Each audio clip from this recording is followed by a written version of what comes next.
నీ వెనకాల ఎంత ఉంది? నీ బావ ఆక్రమించుకునేది ఎంత? నువ్వు ఆక్రమించుకునేది ఎంత? నీ చెల్లి ఆక్రమించుకునేది ఎంత? మందులో పెట్టోడు చట్టాలు పెట్టుకొని తిరిగేటోడు ఆక్రమించుకునేది ఎంత?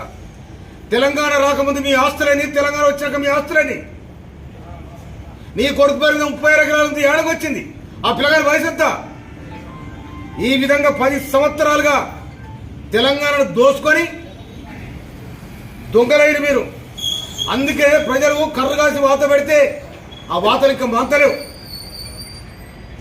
ఇవాళ మీరు లగచర్ల కాడ చేసిన తతంగం ఏంటిది?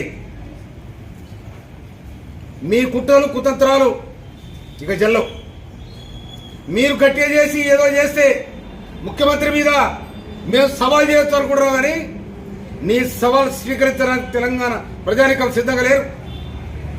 మీరు చేసిన